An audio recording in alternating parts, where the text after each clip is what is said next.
আপনারা দেখছেন নিউজ বাংলা প্রতিদিন। আমি গীতা। দেখে নেব আজকের হেডলাইন্স।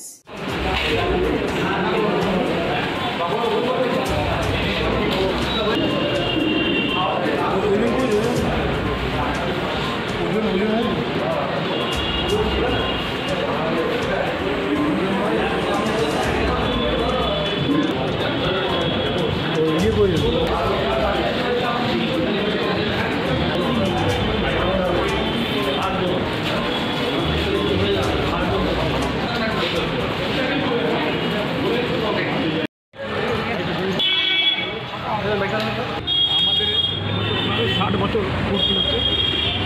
60 বছর ধরে 20 বার মতন আমাদের ব্লাড ডোনেশন ক্যাম্প হয়েছে। লাস্ট আমাদের হয়েছিল 50 বছরে। এবছর আমাদের 60 বছর। এবছর আমরা করছি। আমাদের টার্গেট আছে 50 ক্রস করে যাবো। আমার মনে হচ্ছে 60 বছর দেখা যাক। এখন পর্যন্ত আমাদের 40 জন নাম নথিভুক্ত হয়েছে। আমাদের 2টো পর্যন্ত টাইম আছে এবং দেখা যাক কতজন হয়। সবাই এইটা আমাদের একটা সামাজিক দায়বদ্ধতা। আমরা ক্লাব করছি, অর্গানাইজেশন করছি, কিন্তু সমাজের প্রতি কিছু বার্তা দেওয়া যে রক্তদান করতে এগিয়ে আসে। কারণ মুমূর্ষু রোগীকে বাঁচাতে গেলে রক্তের কী প্রয়োজন সেটা যে মুমূর্ষু রোগীর বাড়ির লোক তারা জানে, আর নিকটজনরা জানে কি রক্তের কী প্রয়োজন। যাই হোক, অ্যাওয়ারনেস করতে করতে এখন একটা জায়গায় এসছে। এখন লোকের এখন আসছে ব্লাড দিতে। এটা খুব ভালো জিনিস। মেয়েরাও অনেকে এসছে এগিয়ে। তো এইটাই আমাদের প্রচেষ্টা। এই প্রচেষ্টাটা সাফল্য লাভ করলে এই আশা রেখে সকলকে ধন্যবাদ জানিয়ে। আজকে কোন ব্যাংক নিচ্ছে রক্ত?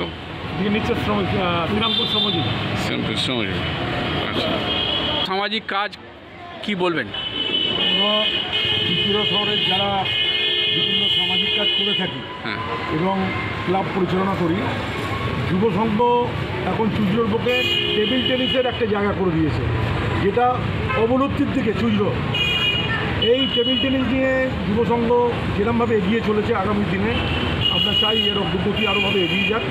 সুতরাং আজকের যে সামাজিক দায়বদ্ধতা কীর্তিদা বলল, এটা বিরাট ব্যাপার যে রক্তদান মুমূর্ষু রোগীকে বাঁচানোর জন্য আজকে যে পরিমাণে রক্ত এখান থেকে সদস্যা এলাকাবাসী প্রদান করবে, সেটা কিন্তু শ্রমজীবীর মাধ্যমে সারা হুগলি জেলা তথা কলকাতার দিকেও ছড়িয়ে যাবে। এই দান মহৎ দান। সুতরাং এই দান যাতে চিরকাল অক্ষয় থাকে এবং যুব সংঘ যাতে এইরকম প্রতি বছরভাবে রক্তদান শিবির করতে পারে, তার জন্য আমরা ধন্যবাদ জানাচ্ছি এবং এলাকার জনগণকে এবং বিশেষ করে এই ক্লাবের প্রত্যেক সদস্যকে ধন্যবাদ জ্ঞাপন করছি, প্রতিবেশী ক্লাবের সদস্যদের। ধন্যবাদ। সচিব যে বললেন যে আজকালকার অ্যান্ড্রয়েডের যুগে টেবিল টেনিসটা আপনারা ধরে রেখেছেন, আর কি করবেন সারা বছরের কাজ? আমাদের যুব সংঘ ক্লাবে আমাদের যে সচিব কীর্তিদা আছেন, ওনার আন্তরিক উৎসাহটাই যথেষ্ট। এখানে বিভিন্ন কাজে উনি যেভাবে যুক্ত আছেন, আমরা বলবো ওনার সঙ্গে থেকে আমরা অনেক কিছু শিখছি এবং সারা বছর আমাদের বিভিন্ন ধরনের ক্রীড়া প্রতিযোগিতা বা সোশ্যাল কাজ সারা বছরই চলতে থাকে। এবং এই বছর রক্তদানটাকে আমরা একটা গুরুত্ব দিয়েছি, কারণ আমরা বিভিন্ন শ্রমজীবী স্বাস্থ্যকেন্দ্রের সঙ্গে যুক্ত আছি বা বিভিন্ন দুস্থ মানুষের সঙ্গে আমরা পরপর যুক্ত। সেখানে মনে হয়েছে যে রক্তদান শিবিরটা খুবই ভাইটাল, যার জন্য আমরা সবাই আপ্রাণ চেষ্টা করেছি। সবার প্রচেষ্টায় আশা করছি 60 পার হয়ে যাবে। যদিও আমরা 50 বুক করেছি প্রথম বছর, কিন্তু এখন যা গতি দেখছি 60 পার হয়ে যাবে।